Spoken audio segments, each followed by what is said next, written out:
राजस्थान की अशोक गहलोत सरकार इसी विधानसभा सत्र में प्रदेश की जनता को सोशल सिक्योरिटी यानी सामाजिक सुरक्षा का कवच देगी।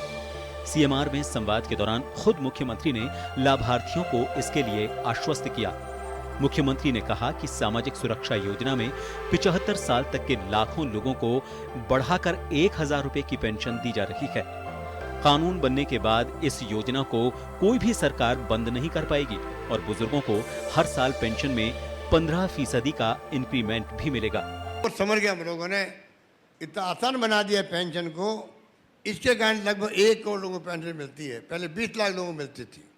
ये दीपचंद खेरिया जी हमारे एमएलए हैं अलवर के, और ये जुली साहब अलवर के, इनको मालूम है कि हरियाणा में पेंशन ज़्यादा थी। इन्होंने मुझे बताया तो मैंने सब शर्तें हटा दी, तो 20 लाख सीधा 50 लाख पहुंच गए हम लोग पिछली बार। अब 1 करोड़ लोगों के लगभग हो गए। तो कहने का मतलब ये है कि आज जो हम लोग जो कुछ फैसले कर रहे हैं वो प्रदेशवासियों के हित में कर रहे हैं। मुख्यमंत्री अशोक गहलोत का कहना है कि सामाजिक सुरक्षा सरकार की जिम्मेदारी होती है। सामाजिक सुरक्षा दुनिया भर में एक नीतिगत मानदंड है। अमेरिका, फ्रांस और ब्रिटेन जैसे विकसित देशों में भी जरूरतमंद परिवारों को सामाजिक सुरक्षा के लिहाज से राशि मिलती है। मुख्यमंत्री ने प्रधानमंत्री से भी सामाजिक सुरक्षा का आग्रह किया। तमाम प्रदेशवासियों को जिनकी स्थिति अच्छी नहीं है, सरकार उनके परिवार का ध्यान रखे। ये सिक्योरिटी मिलना आवश्यक है। और ये बात मैं बार बार मोदी जी को भी रिक्वेस्ट लिख के भेजता हूँ लेटर। आप पूरे देश के गरीबों का, निःशक्तजनों का, बुजुर्गों का, सबका ध्यान रखो। किस प्रकार से आप मंथली पैसा उनको मिल सके, 15 दिन में मिल सके। ये दुनिया के मुल्कों में है, नई बात नहीं है। भारत सरकार डीजल, पेट्रोल, रसोई गैस इनके दाम करने के नाम पे केंद्र के अंदर आई थी कि हम महंगाई कम करेंगे। आज क्या हालत है? 2 करोड़ युवाओं को रोजगार देने की बात करके आए थे कि हर वर्ष हम रोजगार देंगे। आज क्या हालात है? जीडीपी बढ़ाने की बात करते थे, पता नहीं ट्रिलियन और पता नहीं किस आंकड़ों की बात करते थे, आज कहाँ है? तो ये सारी चीजें अब जनता के सामने, जनता की जानकारी में आ चुकी है। वहीं गहलोत सरकार की ओर से दी जा रही सामाजिक सुरक्षा से लाभार्थी भी काफी खुश हैं। किसी से मांगने नहीं पड़ते, बेटे देते तो नहीं देते नहीं देते तो परमानेंट बहुत अच्छा काम किया। नहीं कोई बैठा बड़ो तो सारी 1000 रुपया ग्रांट दिया तो चाय चीनी बढ़ती देता है। बेटे हाथ दिए थे ऐसे कहीं दिया घुमा की हिम्मत नहीं हो तो फिर कहीं खावा। भाजपा ने इसे चुनावी स्टंट करार देते हुए इस पर तीखा हमला बोला।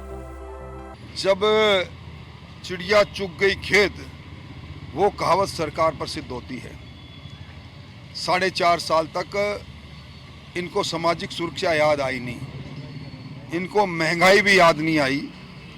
अब आचार संहिता से 2-3 महीने पहले इस प्रकार का सबजबाग दिखाकर वोट लूटने की कोशिश जो सरकार कर रही है, ये जनता है, ये सब जानती। मुख्यमंत्री अशोक गहलोत ने स्पष्ट कर दिया है कि सामाजिक सुरक्षा कानून बनने के बाद आम आदमी के लिए चलाई जा रही पेंशन संबंधी योजनाओं को भविष्य में कोई भी सरकार बंद नहीं कर पाएगी। इससे लाभार्थी समाज में सम्मान के साथ अपना जीवन यापन कर सकेगा और अमीर गरीब के बीच की खाई को भी कम किया जा सकेगा। ब्यूरो रिपोर्ट, जन टीवी, जयपुर।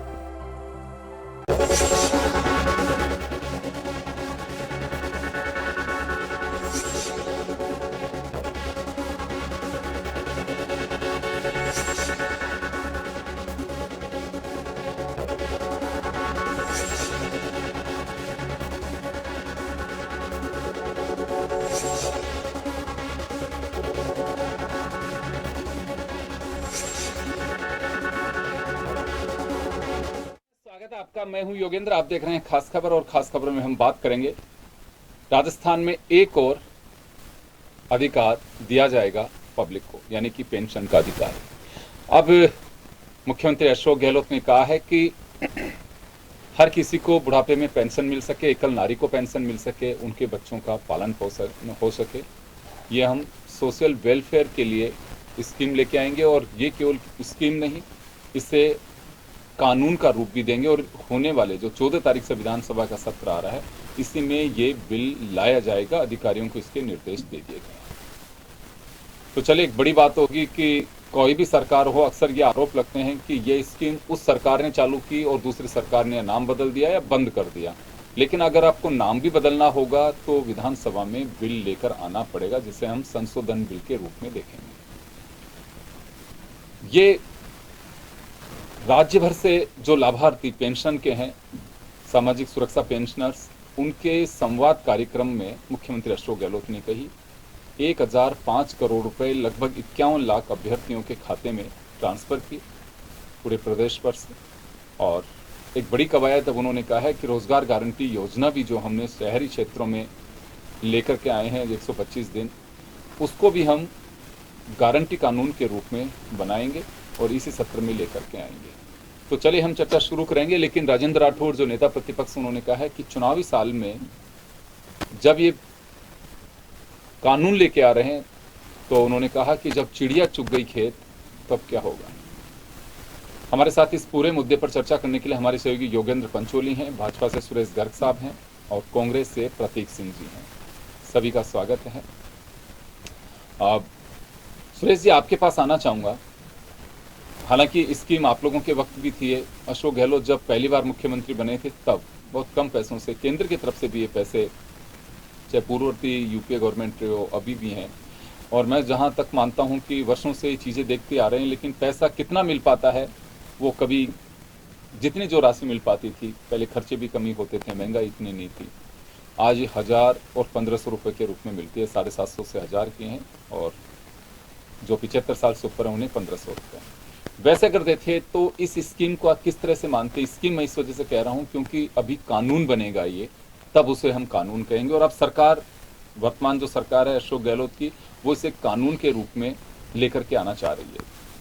देखिए योगेंद्र जी, ये स्कीम तो पहले से चली आ रही है, 2018 से पहले भी थी। हमारी वसुंधरा जी की जो सरकार थी उस टाइम पे 57,88,000 लोगों को हम सामाजिक सुरक्षा पेंशन दे रहे थे।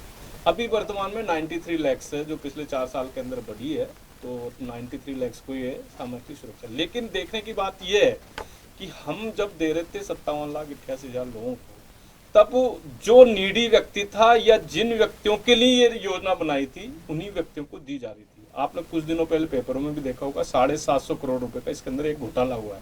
उसके अंदर 17 साल से 18 साल तक के जो युवा है वो भी इसमें पेंशन ले रहे हैं।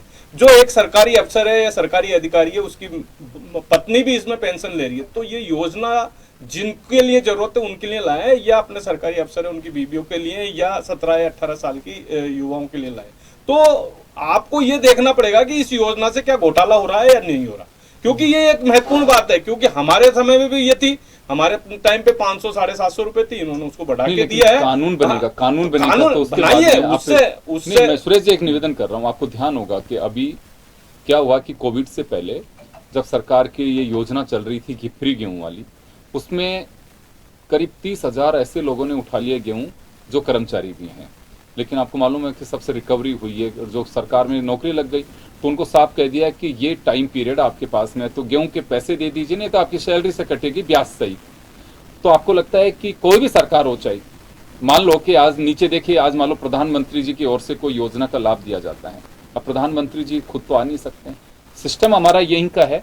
ऐसे कुछ चीज अगर कोई की जाती है, मान लो कि फ्रॉड किसी व्यक्ति ने किया या अधिकारी की मिलीभगत से, तो उस पर भी कुछ न कुछ ऐसा कानून होना चाहिए कि अधिकारी की जेब से पैसे कटें, या उस व्यक्ति है उसको कुछ ऐसा उस पर राइडर लगाया जाए कि अगली बार लेने से पहले सोचे, ऐसा कुछ होना चाहिए। क्योंकि सिस्टम तो देखिए आप लोगों का ही है। योगेंद्र जी, निश्चित रूप से ये कानून बने, और जो भी व्यक्ति इसमें भ्रष्टाचार में लिप्त है उनके ऊपर एक्शन होना चाहिए। उनको रिकवरी के साथ साथ उनको बर्खास्त करो ना। आप जो व्यक्ति गलत काम कर रहा है, जिसने 750 करोड़ रुपए का घोटाला किया, उसको बर्खास्त करो ना। क्यों नहीं करो? हम समर्थन करते हैं कि भाई जिस आदमी ने, जो भी कर्मचारी इसके अंदर लिप्त है, उसको बर्खास्त करो। लेकिन ये सरकार बर्खास्त नहीं कर सकती, क्योंकि आज भ्रष्टाचार में पूरे हिंदुस्तान में राजस्थान नंबर 1 पे है। आपने खुद ने देखा होगा कि अलग अलग, मैं अगर उदाहरण दूंगा तो 2.5 करोड़ रुपए तो आपने देखा होगा कि इनके सरकारी बिल्डिंग है उसके अंदर मिले हैं। आपने आरपीएससी के घोटाला सब जगह देखा होगा। तो ये पकड़ते हैं, निश्चित रूप से ये पकड़ते हैं, लेकिन पकड़ने के बाद वो छूट क्यों जाते हैं? यानी कि कोई न कोई उनका नेता मिला हुआ रहता है या निम्न नेताओं के पास में कोई न कोई चीज पहुंच जाती होगी, इस वजह से वो छूट जाते हैं, अभियोजन स्वीकृति है, देते नहीं है। तो मेरा ये कहने का, फिर ये कहते हैं कि साहब आप हमारी योजनाएं बंद कर दो। कि अरे भाई हमारी योजना तो आपने बंद कर दी है। अन्नपूर्णा योजना हमारी योजना थी, उसको आपने इंदिरा गांधी रसोई योजना की। आयुष्मान भारत योजना थी, आपने उसको चिरंजीवी योजना बनाई है। तो जो हमने राजस्थान में स्टेट हाईवे जो टोल फ्री कर दिया था, उसको आपने बंद कर दिया। हमने वेट के अंदर जो आपको वेट की जो रेट है वो कम करी थी, आपने उसको बढ़ा दी। तो आप हमारी योजनाओं को बंद कर रहे हैं, न कि हम आपकी योजनाओं को बंद कर रहे हैं। फिर दूसरा ये भी निश्चित हो गया कि इनको भी लग गया कि अब हमारी सरकार जा रही है, तो ये प्रोपोगंडा फैला दिया जाए कि साहब हमारी सरकार जाने के बाद में भारतीय जनता पार्टी इन चीजों को बंद कर देगी। तो ये तो साबित हो ही गया कि इनकी सरकार जा ही रही है और हम 2/3 बहुमत से जीत के आ रहे हैं इसमें। चलिए प्रतीक सिंह जी जवाब देंगे इसका आपको। देखिए, कांग्रेस हमेशा से जो नीचे तबके के लोग हैं उनको सोच करके हमेशा से स्कीम बनाती है। जब यूपीए की सरकार रही तो देखिए हम राइट टू इन्फॉर्मेशन लेके आए, राइट टू फूड लेके आए, राइट टू एजुकेशन लेकर आए। इस तरीके की बहुत सारी स्कीम ला करके और एक सामाजिक जो ताना बाना है उसको स्टेबल करने की हमने कोशिश की। पिछले दिनों हमने देखा कि यूपीए सरकार ने लगभग 27 करोड़ लोगों को गरीबी रेखा से निकाला था और मोदी सरकार के 9 साल के कार्यकाल में वापस 23 करोड़ लोग गरीब हो गए। और अभी ये लगातार उस चीज का गुणगान करते हैं कि भारत के अंदर 80 करोड़ लोगों को फ्री में अनाज देना पड़ रहा है। तो आप देखिए कि फ्री में अनाज देना पड़ रहा है, लेकिन उसको पकाने के लिए 1100 रुपए का सिलेंडर चाहिए। और जो बुजुर्ग हो जाते हैं, जब 80 करोड़ लोगों को फ्री में अनाज की जरूरत है, तो मुझे लगता है कि जो सामाजिक ताना बाना है उसको सुचारू रूप से चलाने के लिए, और जो बुजुर्ग हो गए उनका ध्यान अगर सरकार नहीं रखेगी तो कौन रखेगा। तो इसके लिए अगर कोई चीज अगर बढ़ाई जा रही है आगे और उसका कानून लाया जा रहा है, तो मुझे लगता है उसका समर्थन करना चाहिए। एक अच्छी बात है, हम हमारे बुजुर्गों का सम्मान करें, हम उनको सम्मान राशि, क्योंकि 1500-2000 रुपए कुछ नहीं होते, एक सम्मान राशि है। और उनको अच्छा लगता है कि उनके जो जीवन यापन का जो तरीका है और जो चीजें हैं वो उसके अंदर आ सकती हैं। तो हमेशा से कांग्रेस का ये मानना रहा है कि जिसको सबसे ज्यादा राहत की जरूरत है उसी को राहत देनी चाहिए। अब दूसरी बात ये कर रही थी कि हमारी स्कीम, तो मैं आपको बता दूं कि जो सामाजिक पेंशन देने की शुरुआत अशोक गहलोत जी की सरकार से हुई थी, पहली सरकार से। चाहे फ्री मेडिसिन और फ्री इलाज की जो बात थी वो मुख्यमंत्री जी ने खुद बताया उनकी सरकार से हुई थी। अभी भामाशाह ये अपने मुख्यमंत्री जो योजना की बात कर रहे हैं बीमे की, वो सिर्फ बहुत कम लोगों को जिनकी कुछ आय कम है, आर्थिक रूप से जो गरीब हैं उनको दे रहे हैं, और 5 लाख रुपए का दे रहे हैं। राजस्थान की सरकार 25 लाख रुपए का दे रही है। सुनने में तो सूत्रों के हवाले से ये भी आया है कि 5 लाख रुपए का कार्ड वो बीकानेर में भी लॉन्च करने वाले थे, लेकिन उनको ये बता दिया गया कि नहीं साहब, यहाँ पहले से ही 25 लाख रुपए का बीमा है, तो उन्होंने वो ड्रॉप कर दिया। क्योंकि बाकी सब जगह जहां जा रहे हैं, चाहे मध्य प्रदेश में जा रहे हो चाहे और कहीं जा रहे हो, वो 5 लाख रुपए का कार्ड दिखा रहे हैं, लेकिन वो वहां की जनता के लिए नहीं है। और केंद्र सरकार ने ही एक जो रैंकिंग निकालते हैं उसके अंदर बताया है कि जो आपके स्वास्थ्य बीमा में है, सब नंबर 1 पे है राजस्थान। लगभग 95% लोग उसमें कवर्ड है, और उसके बाद में जो नंबर आता है वो गुजरात का आता है, वो 56-57% लोग हैं। तो हमेशा सामाजिक ताने बाने को ध्यान में रख करके हम हमारी स्कीम लेकर आते हैं, और हमारी सरकार निरंतर चलती रहेगी। इनको जरूरत ही नहीं पड़ेगी नाम बदलने की, क्योंकि सरकार चलती रहेगी और हमारी इस तरीके की जो वेलफेयर स्कीम है वो भी चलती रहेगी। चलिए, मैं एक बात जरूर कहना चाहूंगा, ये सामाजिक सुरक्षा पेंशन को लेकर के सरकार चाहे किसी की भी हो, हमने भी इस बात को लेकर, क्योंकि मैंने बहुत बारीकी से धरातल पे लोगों को देखा है, चीज़ों को देखा है। मैंने घनश्याम तिवारी साहब को पिछली विधानसभा के दरमियान, जब वो विधायक थे, वसुंधरा जी मुख्यमंत्री थी, तब मैंने एक बताया था कि इस तरह से पता करिए कि गर्ग साहब आप ध्यान से सुनना कि सामाजिक सुरक्षा पेंशन का महत्व क्या है। एक पूर्व विधायक नरेगा में काम करते हुए मिले थे, मालूम है आपको, राजस्थान के।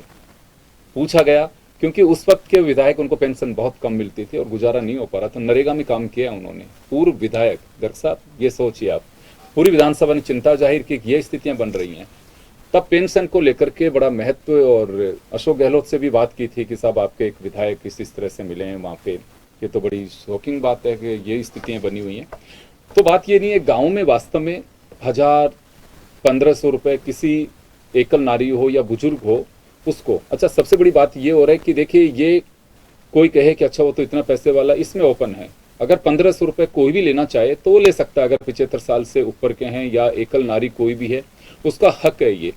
अभी जैसे मान लो कि किसी के पास में लगता है कि ठीक है, मेरे तो पिताजी कमा रहे हैं, अच्छा मकान है, मैं क्यों नरेगा में जाऊं, नरेगा रोजगार गारंटी है, उसमें कोई भी ले सकता है। इतने दिन का काम, एक उसमें जो सेगमेंट बना उतने दिन का काम आप ले सकते हैं। और कोविड के दौरान और उसमें पैसे बढ़ा, वो जो समय बढ़ा दिया गया था कि भाई इतने दिन और आप ले सकते हैं काम। तो ये एक जब अधिकार मिलेगा किसी को तो कोई भी ले सकता है। उसमें ये नहीं कहा जा सकता है कि वो तो ऑफिसर की पत्नी है, वो 75 साल की, यार उसको तो पेंशन वहां से आ रही तो कैसे मिले। हाँ, ये बात सही है कि अगर वो उस पेंशन में अगर कवर कर रहे हैं तो उसके लिए 1500 रुपए कोई ज्यादा मायने नहीं रखते हैं। लेकिन अगर बेटा नौकरी किया, माताजी को कुछ नहीं मिल पा रहा, तो वो ले सकते हैं। जो रूल्स हैं उसके अकॉर्डिंग। योगेंद्र, आपके पास आना चाहूंगा, आप लाभार्थियों से आपने बात भी की, मैं वो जानना चाहूंगा कि क्या वास्तव में कुछ लोगों की नीड है, उनमें एक खुशी है, या फिर ये कहूं कि बस एक मान सम्मान की बात है, इन पैसों से होता क्या है? देखिए, बहुत बड़ी बात है मान सम्मान।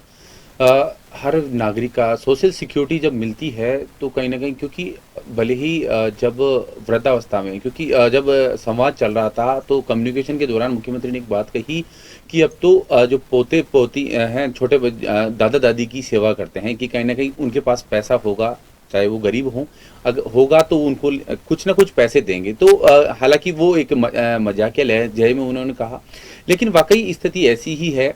आपकी जेब में पैसे हैं, आपकी अगर ग्रामीण क्षेत्र से आप बिलोंग करते हैं, अगर आपके पास इनकम का कोई सोर्स नहीं है, पति पत्नी दोनों हो, उसके बावजूद अगर आपको 2000 रुपये आपकी जेब में आते हैं किसी भी स्थिति में से, तो आप कहीं ना कहीं उस स्थिति से गुजरते हैं तो आपको एक बड़ी राहत, वो पैसा आपके लिए इतना बड़ा होगा कि आप किसी भी परिस्थिति से उससे निकल सकते हैं। क्योंकि हालांकि बाकी चीज़ों से कोई भी, जब आपका रिलेटिव आए या कोई भी ऐसी स्थिति हो, यानी सोशल सिक्योरिटी को लेकर एक बड़ी पहल इसे माना जा सकता है।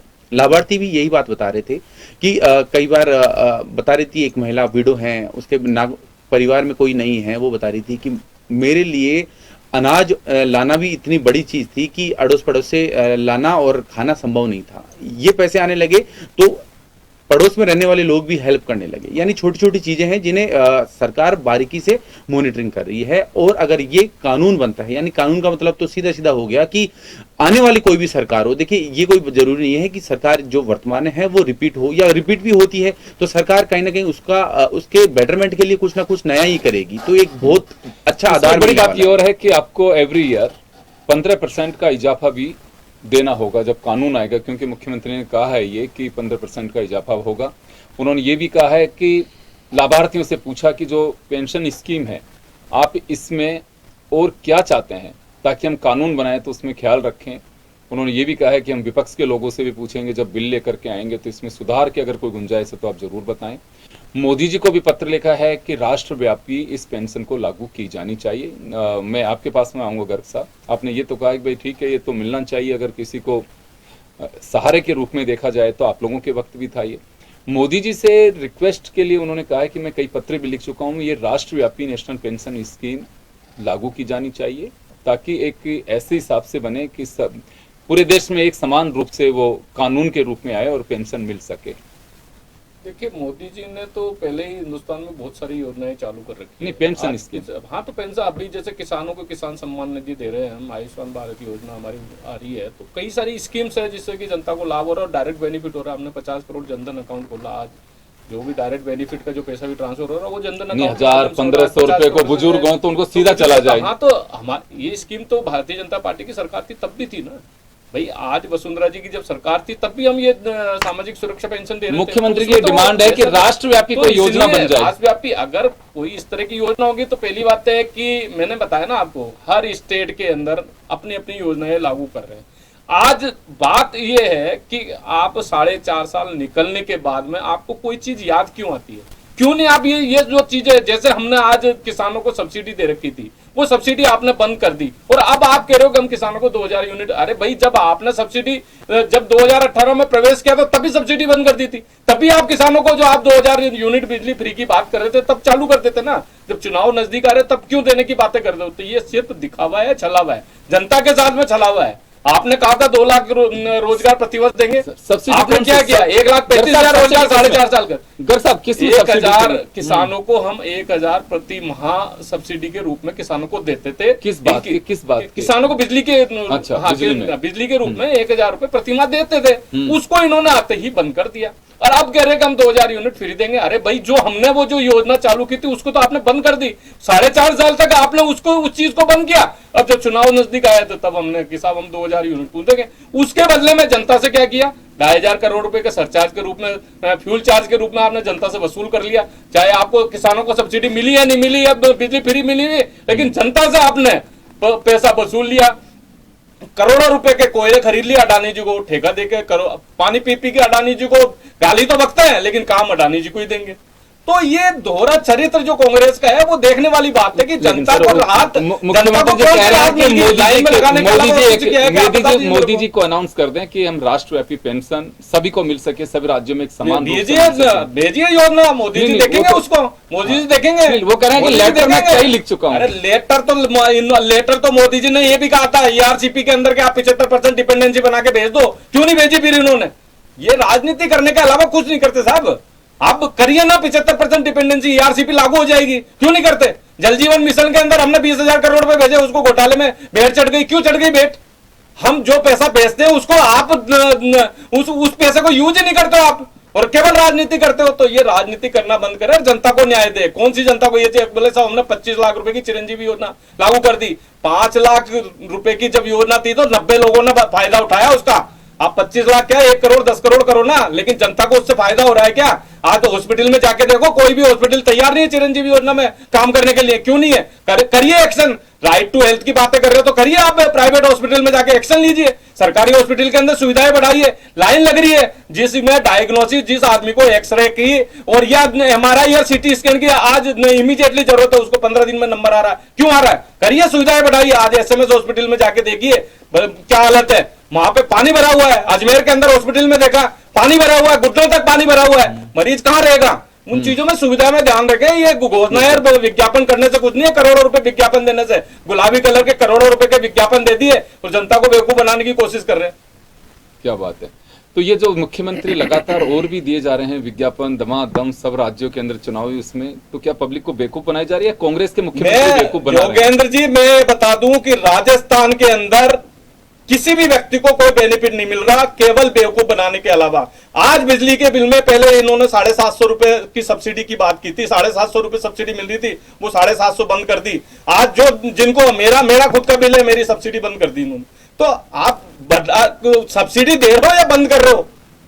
आप देखिए ना, मतलब ये स्थिति हो गई है आज की जनता तो राहत की महसूस कर रही है। आप नगर निगम में चले जाइए, कितना अतिक्रमण हो रहा है। कोई कंप्लेंट करा के देख लीजिए, 50 फोन कर देते हैं, इसके बावजूद भी उसके ऊपर एक्शन नहीं होता। चाहे मुख्यमंत्री तक को आप ट्वीट कर दो, जिसके बाद भी आप तोड़वा के बता दीजिए जो अनऑथराइज्ड कंस्ट्रक्शन कर रहा है। निगम में आपका कब्जा है एक में, तो किसको? अजीत साहब एक निगम में अजीत साहब और मुनीष गुजर बैठी हुई है। मुनीष गुजर डर की मारी बैठी हुई है कि मुझे बर्खास्त कर देंगे।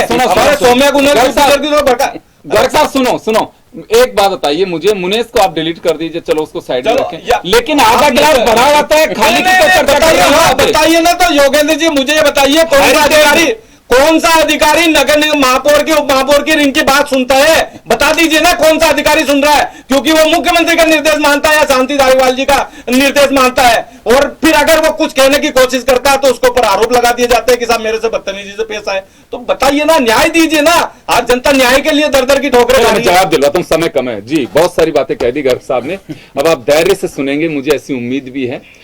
इनका साफ आरोप है कि किसी को बेनिफिट नहीं हो पा रहा, केवल विज्ञापनों के जरिए अपना मैसेज देने की कोशिश कर रही है सरकार।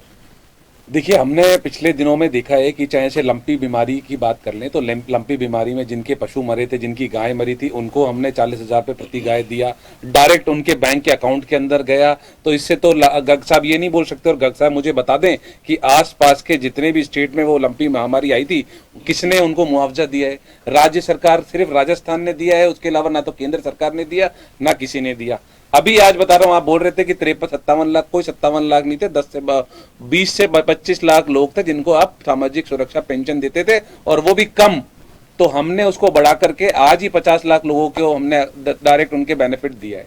तीसरी बात ये कह रहे हैं कि किसी को इलाज नहीं मिल रहा, तो मैं बता देता हूँ 3500 करोड़ रुपए का डिस्बर्समेंट हुआ है, लोगों का फ्री इलाज हुआ है लगभग 29 लाख लोगों का।